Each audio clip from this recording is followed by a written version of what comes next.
महाभारत का मुख्य खलनायक धृतराष्ट्र, जो महाभारत के युद्ध का सबसे बड़ा कारण था। इसीलिए इस अंधे राजा धृतराष्ट्र की मृत्यु आखिर कैसे हुई। आपका स्वागत है देवराज मिस्ट्री में। तो चलिए करते हैं शुरुआत। धृतराष्ट्र, जो महाभारत के युद्ध का खलनायक माना गया, इस राजा ने अपने पुत्र मुंह में आकर संपूर्ण वंश का विनाश करा दिया। अगर ये राजा चाहता तो इस विनाशकारी युद्ध को समाप्त कर सकता था, लेकिन इसने ऐसा नहीं किया। धृतराष्ट्र ने वैसे तो अपने जीवन में कई सारे पाप किए थे, लेकिन आज हम धृतराष्ट्र के कुछ ऐसे पापों के बारे में जानेंगे जो सबसे मुख्य थे, और जानेंगे कि आखिर धृतराष्ट्र महाभारत के युद्ध के बाद कहाँ चले गए और उनकी मृत्यु कैसे हुई। जब धृतराष्ट्र का विवाह गांधारी से हुआ था, तो इसके बाद धृतराष्ट्र ने गांधारी के पूरे परिवार को कारागृह में डलवा दिया था, जिस कारण गांधारी के पूरे परिवार की मृत्यु हो गई। लेकिन गांधारी के परिवार से केवल एक व्यक्ति जो जीवित बचा था, और वह था शकुनी, जिसने अपने बहन के अपमान का बदला लेने के लिए संपूर्ण कुरु वंश का समूल नाश कर दिया। जब दुर्योधन का जन्म हुआ था, तब देश के अन्य विद्वान और ज्योतिषाचार्यों ने, साथ ही साथ विदुर और भीष्म पितामह ने भी भविष्यवाणी की थी कि इस पुत्र का बलिदान दे दो, नहीं तो ये पुत्र बड़ा होकर हमारे संपूर्ण कुरु वंश का विनाश करा देगा। साथ ही ये पुत्र हस्तिनापुर और धरती के लिए भी बोझ बनेगा।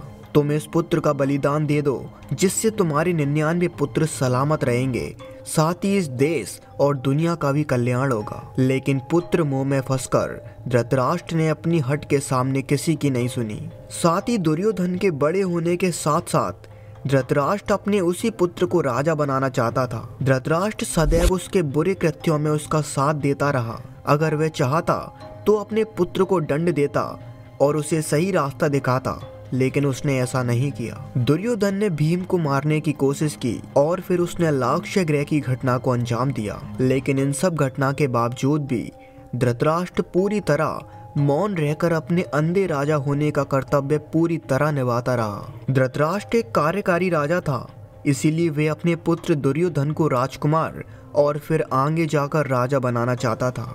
द्रौपदी के चीरहरण के समय भीष्म पितामह, गुरु द्रोणाचार्य और धृतराष्ट्र मौन रहे, जिसके चलते हुए भगवान श्री कृष्ण को महाभारत के युद्ध में पांडवों के साथ खड़ा होकर इस युद्ध को लड़ना पड़ा। युद्ध के बाद भगवान श्री कृष्ण 5 पांडवों सहित हस्तिनापुर लौटे। सभी पांडव एक एक अधर्मी कौरवों का विनाश कर चुके थे। इसके बाद जब 5 पांडवों ने आकर धृतराष्ट्र को प्रणाम किया और उनसे गले भी मिले, तब जब धृतराष्ट्र से गले मिलने की बारी भीम की हुई, तब धृतराष्ट्र की मनसा भगवान कृष्ण समझ गए। इसीलिए भगवान कृष्ण ने भीम को इशारे करते हुए कहा कि भीम के जगह लोहे की बनी भीम की मूर्ति को रखा जाए, और इस तरह धृतराष्ट्र के सामने भीम की मूर्ति रख दी गई। धृतराष्ट्र बहुत शक्तिशाली था, इसीलिए उसने लोहे से बनी भीम की मूर्ति को इतनी ताकत से दबोचा कि वह मूर्ति पूरी तरह से चूर चूर हो गई। पुत्र मुंह और अपराधों को छुपाने की वजह से अंधा राजा धृतराष्ट्र जीवन भर इस अपमान को अपने अंदर सहता रहा, जिसके बाद हस्तिनापुर में राज्याभिषेक हुआ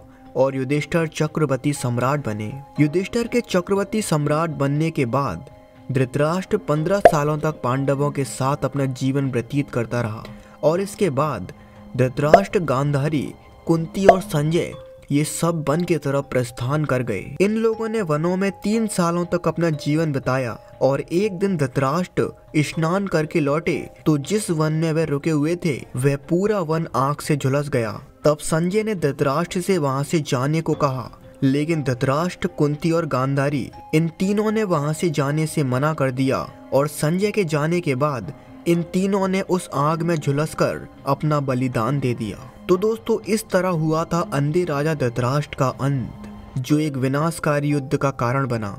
तो बताइए ये जानकारी आपको कैसी लगी। अगर ये वीडियो आपको अच्छी लगे तो लाइक कीजिए, हमारे चैनल को सब्सक्राइब कीजिए। मिलते हैं किसी नेक्स्ट वीडियो में, तब तक के लिए जय श्री कृष्ण।